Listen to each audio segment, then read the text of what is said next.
to start by asking each one of you, starting with you, Valencia, to introduce yourself, and also for introduce yourself, and also as part of the first question is, what drives you to become an artist, and how do you each become climate change activists in particular?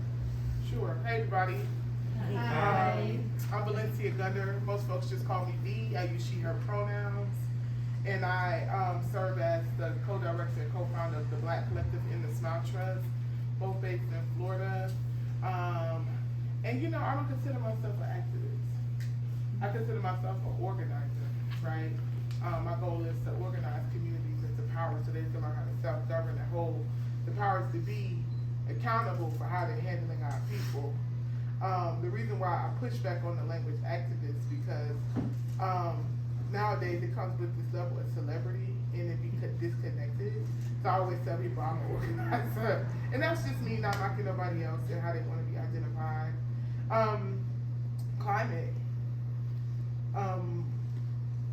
I mean, all the issues we fight mean nothing if we don't have an earth to inhabit. Period. Like, I could be all the feminists I want to be, and I could be all of the abolitionists I want to be, but if I can't breathe, if I don't have water to drink, we don't have land to live on, if it's disasters every other day, then all of that stuff is out the door. Like, I need the earth. We all need the earth. You know, I know Elon Musk's trying to sell one-way tickets to Mars. They can have that. You know what I'm saying? I may migrate somewhere else on the earth. But the earth is where I'm staying until it's no longer my place to be, you know. But yeah, like I just felt like climate justice and environmental justice has been something that ties our people, no matter where your family is from, your ancestry, and anything ties you to the earth, literally. Your relationship to the earth, your culture, your religion, everything. And also, I mean, if we want to abolish something, the climate gonna do that. The climate will abolish all the systems that we want going. We've seen it happen over and over again. And also, it is the thing that I think is the overarching issue. It's the umbrella issue. It intersects literally with every other issue that people can possibly think of, right? Climate and environmental issues, it goes past every border. It goes cross over to every language, every culture, every religion, every piece of land on this earth.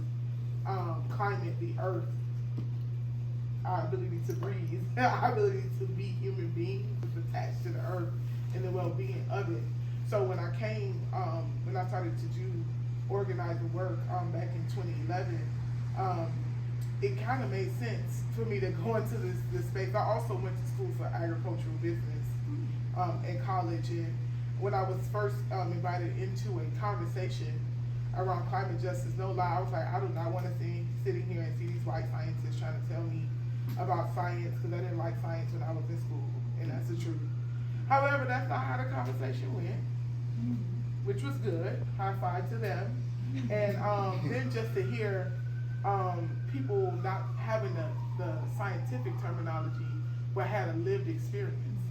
And I understood it. And right before I came home, 2010, Haiti had the earthquake, and South Florida houses the largest population of Haitians outside of the country, Haiti.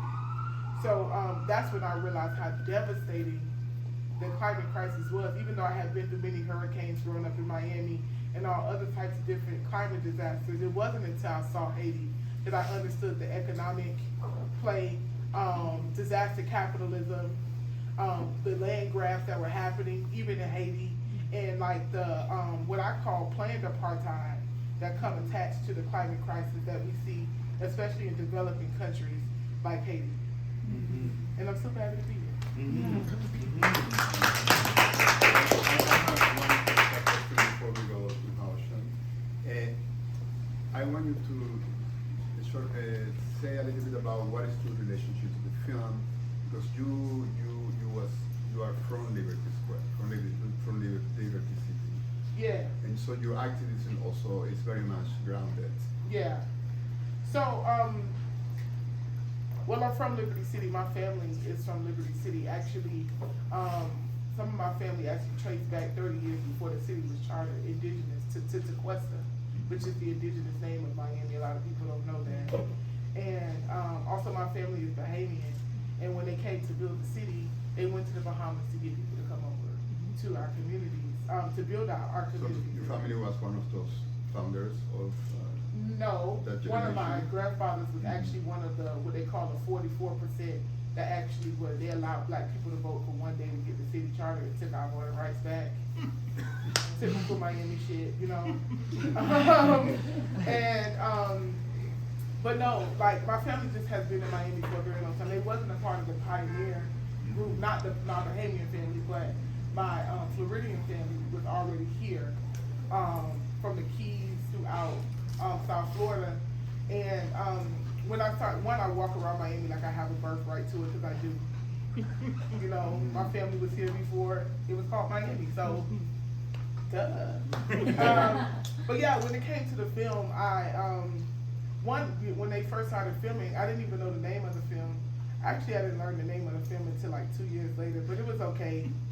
Because I just was so eager for people to learn more about like Miami and what people of color were going through.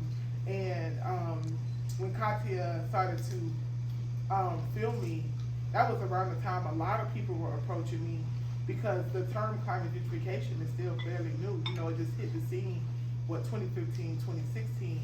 And Ms. Paulette Richards is the woman who coined the term. Actually, it's from Liberty City also. So we just were doing the beginning steps of even proving that climate gentrification was a thing. And Katia just had started to film.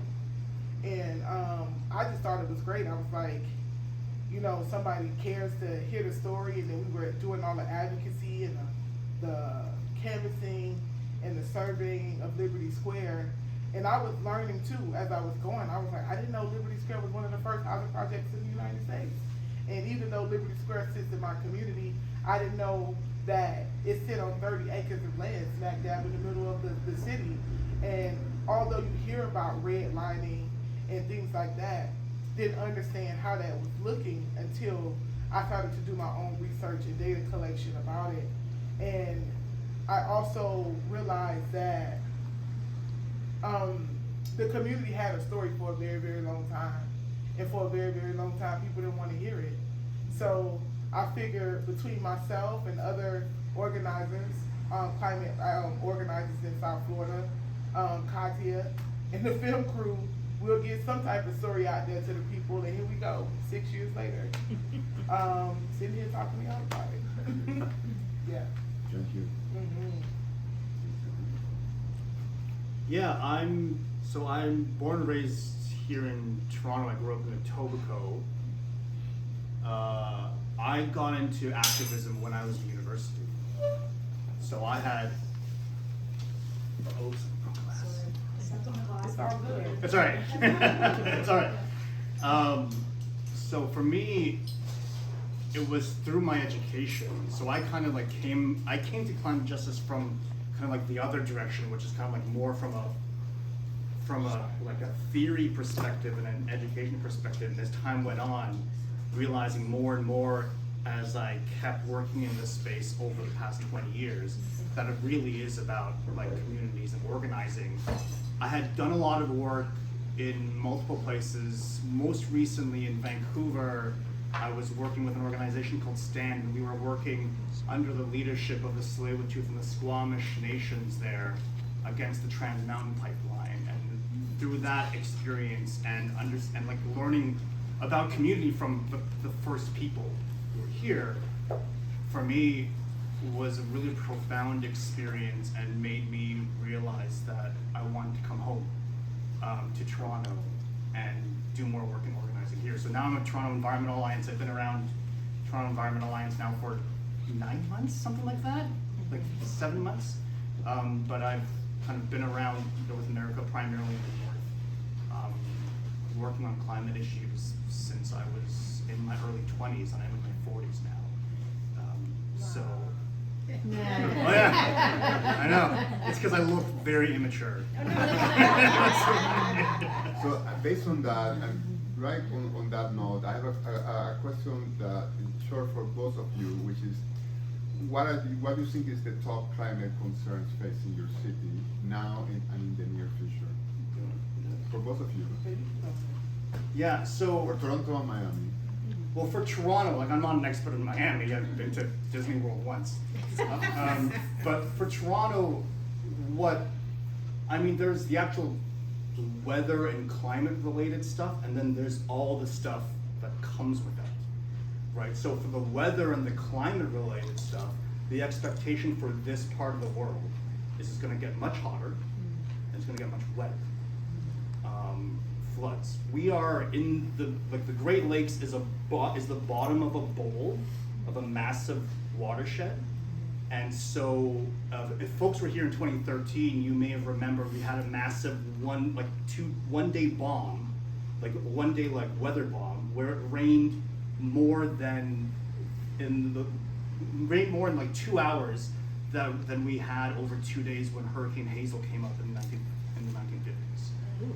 So like the greats were like dancing, like, because there was so much water and stuff, and that type of thing increasingly is going to happen, because as the climate warms, it picks up moisture from some parts of the world, so like out west, for example, where it's bone dry, and it drops it in much larger precipitation events, which includes rain, but also a lot of people don't realize includes massive snowfalls. So you've been noticing, we've been having much more large, giant, enormous snowfalls. That is also part of the reason as well. All that moisture is being picked up from elsewhere in the world. So that's the physical changes that we expect. With those come a whole bunch of socioeconomic issues, a whole bunch of local environmental issues, a whole bunch of justice issues that are, we'll get more into later today. But that's, in terms of like the physics of what's going to happen, that's what we can expect to happen in this part of the world. And do you, if we will use what's happening in Miami with the climate gentrification, do you see any of that happening in terms of the relationship between community and climate in Toronto? Yeah, there are. What's happening at the bottom of the lake, with all those neighborhoods that they want to develop? Can you speak up just a little, Ricardo? It's a little hard to hear you. Yeah, I was asking that inspired by what's happening in Miami with climate gentrification and how development and climate are related. How do you see any of that happening in Toronto? Oh, in terms of climate gentrification? Yeah. Not in the same way. Mm-hmm. I would say that there are direct impacts in terms of the weather and how it's going to affect people with, for example, without air conditioning and without proper flood protection. In terms of the gentrification, I would say it's more of a macro thing. The reality is this part of the world, the Great Lakes, because of what the climate models are showing, we will likely to continue to have fresh water in this part of the world that other parts of North America aren't going to have. So we may draw more people out. You have to remember that if you go west of Manitoba in Canada, this includes Vancouver. All of your water primarily comes from the mountains. It comes from glaciers and the mountains. When those start melting, and they're already melting, we're going to start losing more and more water flow. So when I was living out in Vancouver, pretty much every summer I was there were massive wildfires. That's the most eerie thing where the sky is orange. It looks like you're walking through Mars, and it was terrible for my breath and for everybody else as well. Actually, I had to go to the hospital once. But that's the kind of thing that we can expect. And so there's going to be macro effects that way. And already we're seeing within Canada a lot of migration, basically climate refugees. Those who can afford to leave their countries right now to come to Canada, a lot of them are. And so those are these kind of macro things. So part of that gentrification is going to be people wealthy from these dry places coming here, and part of it is going to be also people coming in, and I wouldn't count that as gentrification, it's a completely different thing, but I would say a lot of our challenges are going to be migration based, and the gentrification part is going to be what the wealthier portion of that group is going to be doing when they come to this part of the world. For you, Valencia? So I mean, it's so many different things that's Miami dealing with. I know we in the southern tip of the United States. I think only thing that's more southern than us is the Keys, which is the county right below us. And so we get tropical weather there all the time. Also, they built Miami on a sponge with a little rock in the middle. That's what I call it. So we're dealing with sea level rise, right? So the water is not just coming from the side, it's also coming from underneath, right? So both of those things are happening. Saltwater intrusion is a huge thing, messing up crops. Like breaking down the foundation of a lot of buildings. We saw what I call climate murder happen just 2 years ago with Surfside. Yeah, all those hundreds of families died in their sleep. The building collapsed because saltwater intrusion had ate away at the foundation of this building that they have been saying since the 90s, like telling the county over and over again. And they did not want to listen. They was giving them the permits to continue to let people to live there over and over again.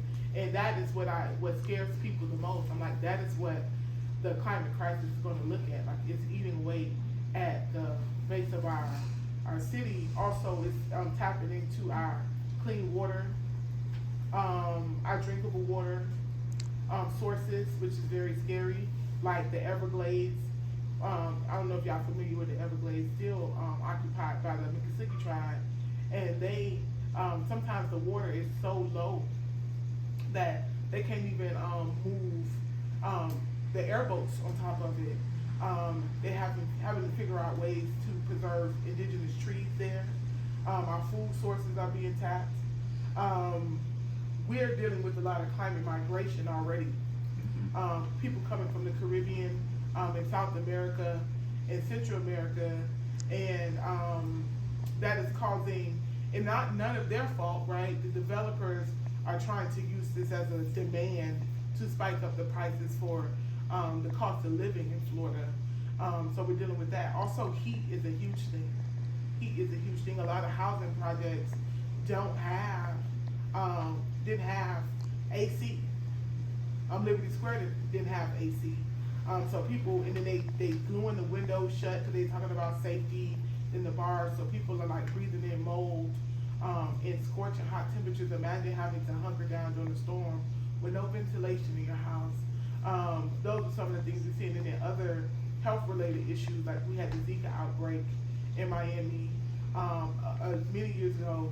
Well, not many years ago, about like 6 or 7 years ago, we had the Zika outbreak in Miami. And we're starting to see people dying from breathing issues, so cardiac arrest, things like that. Lung cancer is actually spiking in South Florida. And I believe, like, we've been playing what the locals are calling like hurricane roulette. So like the hurricanes will be coming, but they always do like this little quick shift. Like it's been happening like that for like 10 years, right? And like Hurricane Irma, this big huge storm, and then it like shifted, and then just a little piece of Florida gets a little bit of something, you know? Hurricane Ian did that, but then you will see places like Haiti and the Bahamas and Dominican, they get everything, Cuba. Like the Caribbeans are taking the whole thing, so I always tell Florida, we owe the Caribbeans everything. Because of the land massing, the Caribbean islands is breaking up the storms. So it's causing us not to really catch the storm, but that's not gonna always be our case. So, you know, we're starting to see these storms looking real different. Like Hurricane Dorian actually stopped. It went 0 miles per hour, but the winds were going 300 miles per hour, which is faster than anything that we have to protect ourselves. So hurricane-proof windows go up 250 miles per hour. If a storm is doing 300 miles per hour and it stops 0 miles per hour, so it stopped. Imagine like, and it just sat on top of the Bahamas 2 days. It just goes and goes and goes. That happened with Hurricane Irma. It sat on the Caribbean 2 days, like sit there. And that is something different. Like we're not used to seeing storm systems that are that big. They're calling them superstorms now. And we are also seeing the floods that are happening just about 3 weeks ago. A city not right north of us, Fort Lauderdale, were really impacted by the floods. And it rained 4 days straight. And actually, it's been raining every day since then, so the water still hasn't actually gone away. So we're dealing with like a multitude of things, also causing folks to have to migrate to other parts of the U.S. South, because Florida itself is not safe these days, weather safe at all. So all of the things, but heat is a big one. Health issues from the animals, food insecurities, causing housing insecurities, the saltwater intrusion that's coming into our drinking water, that's eating away at the base of our city. And I just feel like some days it's really hard to even breathe in Miami, like literally. Like you go outside and like now even in schools they have like the 10 minute, 50-minute outside play thing. So you're required to take the children in for 10 minutes, cool them off, hydrate them, then take them back outside. So people can't even be outside like 2, 3, 4 hours straight like they used to. And even if we do, because we do it anyway, right? We just had a grand opening for our community center, and literally the only complaint we got, we were dehydrated. It was entirely too hot. It was entirely too hot. And the truth of the matter is, we did not think about like a cooling center or stuff like that. So it's the extreme heat, the extreme storms, and the saltwater intrusion is eating away at the city. So we don't know what it's going to be of Miami in probably the next 50 to 60 years. Yeah. So I have a question. I mean, since we have been talking about how climate change is impacting communities on both cities, which are in different parts of the world. But I also think, also knowing a little bit of your work, Valencia, through the film, one thing that I find very powerful about is that how you have one feet on the grassroots and another one on a very powerful conversation with the institution. And I know you don't like to be called activist, but as an organizer, as a troublemaker, as someone who have developed a strong voice. I mean, one of the most beautiful scenes for me in the film always is when you're trying to explain people on Liberty Square how is, you know, how the level of the ocean is rising, and how you tell your community that climate gentrification or climate change is also an issue for Black people. Oh yeah. Because and poor people and colored people and people underrepresented, because there's the idea that that's an issue for the others. Yeah. So I think one question that I have for both of you: how do you negotiate and how do you travel that walk on in between the grassroots and talking to the establishment or institutions? Yeah. Well, one of them just tell you that I work for the people, and I don't care what city hall, government official I'm talking to, they know that, and it's never a question, you know. So that's one way to keep me grounded in community all the time, and like I don't veer away from that at all. But climate and environmental justice, even though, you know, Black communities created the environmental justice movement, and we got history to prove all of that, right? But the climate conversation is a very academic space. And a lot of people think that is a white, hippie, tree-hugging conversation, and it's not. Hopefully. You know, I think sometimes in the policy space it can come off like that. But the truth of the matter is, people of color have always been on the front lines of climate and environmental injustices all the time, right? And one thing I do with my work, I always considered that I needed to do it in two ways. One is like model self-determination, like what are we doing as our people, our own communities, to help ourselves when nobody else wants to help us, right? That's what the grassroots self-determination work looks like: power building, speaking to your community, educating your community. And then we have to contest the that's legislative, that's electoral, that's doing lobbying, grassroots lobbying if we need to, campaigning, what we may call bird dogging folks, whatever we need to do, because those folks do hold a lot of our tax dollars, right? And they're making decisions for our communities with our tax dollars that are not fitting for us, right? So it's always this two-sided thing that you have to do. When I first started doing the work, we started out by feeding unsheltered people, right? And we go a year and we're feeding, and I'm like, this not enough. This not enough. Y'all ever heard the anecdote that like a village with a river running through it, and they see these babies coming down the river, and they just doing all of the work. They're like, oh my goodness, we gotta get the babies out of the river. And somebody finally stopped and was like, well, who the hell put the babies in the river in the first place, right? And the thing is, of being an organizer, you have to know how to do both of those things, right? You have to figure out a way to get the babies out of the river and hold the person accountable who is putting the babies in the river also, right? So that's where I kind of toggle between the two.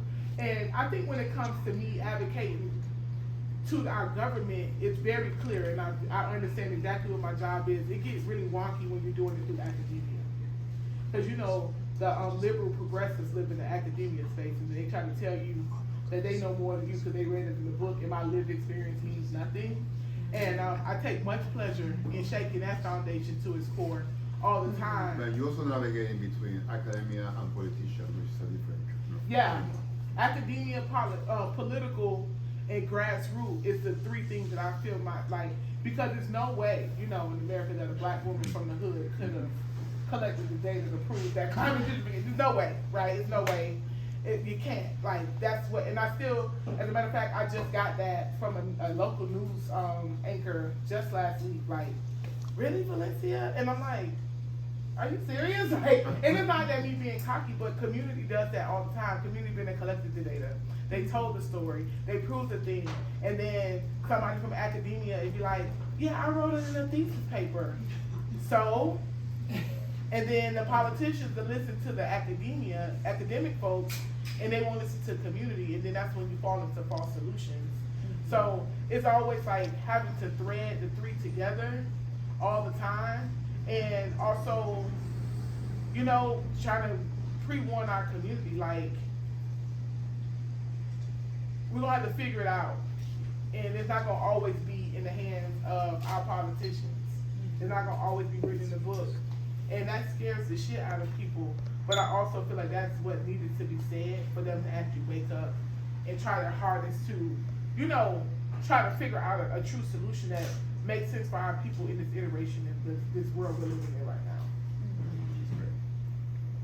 Yeah, I think that's absolutely right. Like, I started off with my training from that academic perspective, which is like, oh, this is what it is what it's going to do, and all that type of stuff. Even the way that I described like what's going to happen here just now is like straight from earth sciences courses that I took 20 years ago, right? That's great. But really, it really does come down to like organizing locally and getting people together to push and to push. And there are times when it's pushing politicians, and there is times when it's pushing corporations, and there is times when it's just pushing like particular businesses and organizations. Like, I've done all of those things. You can't underestimate, and we too often do, especially here in Canada, partly because of the history here. Canada is kind of like the whole like peace, order, and good government thing, which is we have a very different political history than folks do in the States. But we have to also recognize that like this energy and this power exists here and has been monumental in how change occurs. And so, yeah, I've never been able to see a big environmental win in my history working in the Canadian movement without like significant people power. You can't just like go to, even if you go to a politician sometimes with like the academic stuff, right, and like, here you go, this stuff is very, very clear. If they don't feel the political pressure, 95% of the time they're not. And that political pressure will come from the grassroots. And will come from the grassroots, or it's going to come from the corporations. Mm-hmm. It's one or the other. Or both. So that's the thing. It's like, talking about the academics, if you like, I still do have an academic mind. I just remember like one of the courses that I had to do when I was doing my undergrad was like we had 6 teams of people, and the entire job for like it was 6 teams of people was every team was to find one law with one specific number in it and then find the scientific justification for that number. And no one except for one team was able to find that scientific justification. But if you look at the actual like history and read the book, you realize that like at some point, someone pushed them to put that environmental law and that number into that environmental law. Yeah. So there's actually like, based off of like just that and like that one like academic course I took when I was 20 years old, I know for a fact that like, it's not good enough with just the science. It's not good enough with just the proof. You need the power. You absolutely need to build the power. Wonderful. I think I would like to know if we can open the panel so some people from the audience would like to make some questions. Not everybody on one time. Yeah. So in Toronto, how are you bridging the gap, or have you seen folks bridge the gap between the regular everyday person who just doesn't have time for this kind of shit, and like the people who are actually trying to help? So you're doing this work, and you have, say, a plumber or a teacher or something who's like, I'm just trying to get to work, raise my kids. How are you making this information palatable to them so that they realize that they're part of this conversation whether they want to or not? Or is that something that you haven't been able to do? Like, what have you seen there? I mean, there is, so here's the thing, in my experience organizing communities is, yeah, you have to meet people where they're at. You have to meet them in the communities, at the events they're already going to be at, and all that type of stuff. And that's absolutely vital. But also, what will end up happening typically is you will get a relatively small handful of that group of people to actually take that next step and like do the activism. Because the reality is like, it's hard work. It doesn't pay well, and people are busy and they have their lives. And so, but you do have to go out in the community and talk to folks and really get there. So on one hand, yeah, it's vital to show up in the community. On the other hand, you don't need necessarily absolutely everybody. If your goal is a particular role or a particular goal or a particular thing, you don't need 100% of the people to show up to actually get that done. And so that's kind of like the difference between like ensuring that you have that kind of community work, but also recognizing that like, yeah, it's just in my experience, not possible to get 100% of the people involved, because it's not really feasible typically. And I think there is also another aspect for that gap, which is an investment on the gap, on getting rid of the gap, which is education. I think, I don't know, my nephew is every day talk to me about climate change. I would not have those conversations when I was a child. And I see that today in Canada at least, kids are educated in a way where climate and climate change is very much part of their passion and their education. And perhaps the father, the plumber, may not be able to reach that whole gap, but perhaps the new generation may be. And that's something that in some other parts of the world, there are still people that are resisting the idea of educating that climate change doesn't exist in the United States. And that's also another issue, I guess. I mean, for me, it's also like, the education part, I'm not denying it's important, it's absolutely important, but the action part is more important to me. And I have found myself in the past relying too much on the education aspect rather than on the community building and the power building aspect, right? Because my background is education. So my thinking is, if everybody gets the same education I did, they are going to have the same response that I did. And therefore, everyone should get the education that I did. And the reality is, A, that's not possible. And B, it's like, that's not the reality. Like if somebody else went through the exact same course load that I did, asked the exact same questions, they're gonna come out and with a completely different response. And so it's not, like the education portion is absolutely necessary, but there comes a point, and there came a point for me, where like I have stopped reading climate change books. Because for me, it's like, you know what, I don't need to know more about the physics of what's going on with climate change. I have a good sense as to like what's gonna happen. How do we get stuff done? How do we get the change done? And it's really about organizing and the building the power in order to do that. How do you see that in Miami? Well, when I think about education, I'm not thinking about the classroom particularly. I'm thinking more like political education, community education. You know, walking the community, doing workshops and things like that. I think I teach more people about climate justice, like at churches and community centers than I would do in the classroom. I do think it's great that inside of like the formal educational system they're starting to talk about it more, because you get to reach just more people.